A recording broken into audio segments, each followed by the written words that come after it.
Assalamualaikum warahmatullahi wabarakatuh. Nah, kita bertemu lagi dengan pelajaran IPS. Nah, pada pertemuan kali ini kita akan membahas aktivitas manusia dalam memenuhi kebutuhannya. Nah, yang pertama kita akan bahas kelangkaan dan kebutuhan manusia. Kelangkaan adalah kondisi ketika manusia memiliki sumber daya ekonomi yang terbatas untuk memenuhi kebutuhan yang tidak terbatas. Beberapa cara untuk mengatasi masalah kelangkaan sumber daya alam. Yang pertama, efisien dalam menggunakan sumber daya. Kemudian yang kedua, menggunakan sumber daya secara bijak. Yang ketiga, penggunaan teknologi dalam proses produksi dan menjaga kelestarian sumber daya alam. Nah, yang berikutnya, kebutuhan adalah segala sesuatu yang perlu dipenuhi oleh manusia. Nah, pemenuhan kebutuhan dapat dilakukan dengan cara memiliki atau menikmati sesuatu. Kemudian, dalam memenuhi kebutuhannya, manusia perlu membuat skala prioritas mana yang perlu kita dahulukan. Kemudian, tindakan ekonomi adalah tindakan yang dilakukan manusia untuk memenuhi kebutuhannya. Yang berikutnya, motif adalah kekuatan yang berasal dari dalam diri yang mampu mendorong orang untuk melakukan suatu tindakan atau kegiatan. Nah, yang selanjutnya prinsip ekonomi adalah dasar berpikir yang digunakan manusia dalam melakukan tindakan ekonomi. Nah, kegiatan ekonomi ada 3. Yang pertama yaitu produksi. Adalah kegiatan yang dilakukan perusahaan untuk memperoleh laba dengan mengombinasikan seluruh sumber daya ekonomi yang menghasilkan barang atau jasa yang ditujukan untuk memenuhi kebutuhan. Nah, yang selanjutnya kita bahas nilai guna. Nilai guna suatu barang bisa diperoleh dari bentuknya, dari tempatnya, dari waktunya, dan kepemilikannya. Kemudian kegiatan ekonomi yang kedua adalah distribusi, yaitu kegiatan yang dilakukan oleh orang atau lembaga untuk menyampaikan barang atau jasa dari produsen ke konsumen yang membutuhkan. Berikutnya kita bahas badan-badan distribusi yang terlibat dalam kegiatan distribusi. Antara lain, yang pertama agen, yang kedua maklar, yang ketiga komisioner, dan yang keempat importir, kelima eksportir, yang keenam pedagang besar, dan yang terakhir pedagang kecil. Sistem distribusi dapat dibedakan menjadi 3. Ada distribusi langsung, distribusi semi langsung, dan distribusi tidak langsung. Berikutnya kegiatan ekonomi yang ketiga.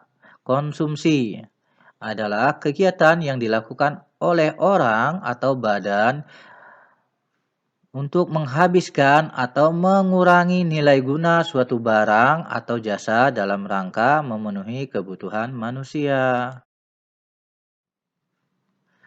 Nah, yang berikutnya pelaku utama dalam perekonomian ada 3, yaitu rumah tangga produksi, dan pemerintah. Yang berikutnya kita bahas permintaan, penawaran, pasar, dan harga. Ada 3 hal penting yang berkaitan dengan konsep permintaan, yaitu jumlah yang diminta, keinginan konsumen, dan jumlah barang yang diminta. Pertama kita bahas satu persatu. Penawaran adalah jumlah barang dan jasa yang tersedia dan dapat ditawarkan oleh produsen kepada konsumen pada setiap tingkat harga selama periode tertentu. Nah, yang berikutnya pasar. Pasar adalah tempat berlangsungnya transaksi permintaan dan penawaran atas barang dan jasa.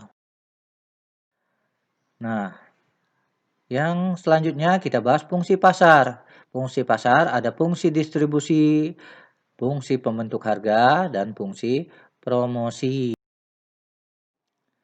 Harga adalah nilai tukar suatu produk atau jasa yang dinyatakan dalam satuan uang. Kemudian fungsi dari harga. Fungsi dari harga itu adalah sebagai alat pengukur atau pembeda suatu barang. Nah, pembahasan yang berikutnya yaitu peran iptek dalam kegiatan ekonomi. Apa itu iptek? Iptek itu merupakan segala pengetahuan yang berhubungan dengan teknologi, baik penemuan yang terbaru yang berkaitan dengan teknologi ataupun perkembangan terhadap bidang teknologi itu sendiri. Iptek berperan dalam menunjang kegiatan ekonomi.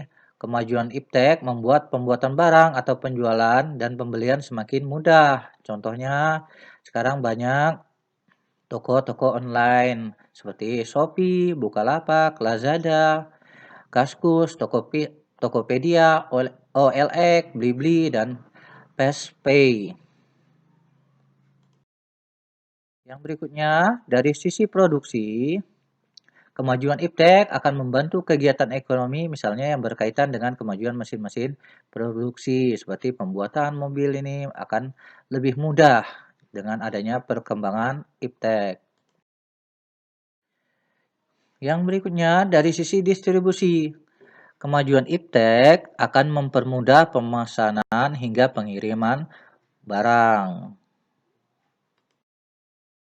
Nah, yang berikutnya, dari sisi konsumsi, kemajuan teknologi membuat pembeli makin mudah mencari dan memesan barang.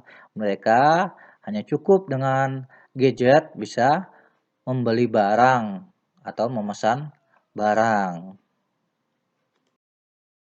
Kemudian, peran kewirausahaan dalam membangun ekonomi Indonesia. Nah, kewirausahaan adalah kemampuan yang dimiliki seseorang, pengusaha, atau pebisnis untuk menggabungkan seluruh faktor produksi yang ada dengan sebaik-baiknya. Nah, keuntungan bagi seorang apabila tidak bekerja pada orang lain, antara lain, yang pertama, jika bekerja keras dan kreatif, semua penghasilan dan laba akan menjadi milik kita sendiri. Kemudian, dapat mengembangkan ide atau gagasan sepenuhnya tanpa ada yang mengatakan ide atau gagasan tadi buruk. Kemudian, yang ketiga, tidak tergantung pada orang lain. Yang keempat, memiliki jam kerja yang fleksibel. Jadi, tidak perlu diatur-atur oleh orang lain karena kita sendiri adalah bosnya. Kemudian, tidak ada orang yang memerintah dirinya atau diri kita. Kemudian, agar seseorang dapat menjadi wirausahawan, sejumlah perbaikan diri harus dilakukan, antara lain mengembangkan daya visi, kemudian mengembangkan pengetahuan, mengembangkan daya intuisi, dan mengembangkan daya imajinasi serta daya berpikir lateral. Yang berikutnya, faktor yang menyebabkan terjadinya kelangkaan. Yang pertama, perbedaan letak geografis, terutama di Indonesia. Perbedaan letak geografis sangat mencolok. Kemudian yang kedua, pertumbuhan penduduk yang cepat. Dengan adanya pertumbuhan penduduk cepat, permintaan akan barang juga akan semakin banyak. Kemudian kemampuan produksi. Nah, kemampuan produksi ini tergantung kepada kemampuan pihak produsen untuk menghasilkan produknya. Kemudian, perkembangan teknologi tidak merata sehingga akan memperlambat hasil produksi. Dan Faktor penyebab kelangkaan akan menimbulkan peningkatan permintaan dan penawaran akan barang dan jasa untuk memenuhi kebutuhan hidup manusia. Nah, pasar berperan penting bagi perekonomian dalam wilayah antar wilayah maupun secara nasional dalam mendistribusikan barang ataupun jasa. Dengan adanya perkembangan teknologi sekarang, orang tidak perlu pergi ke pasar, cukup dengan menggunakan gadgetnya, dia bisa memesan atau membeli barang yang dia inginkan. Kemudian, proses distribusi menjadi penting ketika antar wilayah saling berinteraksi untuk meminta dan menawarkan barang dan jasa. Pemenuhan kebutuhan atau permintaan barang dan jasa dari satu wilayah, daerah, atau wilayah lain di Indonesia dapat memperkuat konektivitas antar ruang. Nah, sampai di sini dulu pertemuan kita. Sampai ketemu lagi minggu depan. Wassalamualaikum warahmatullahi wabarakatuh.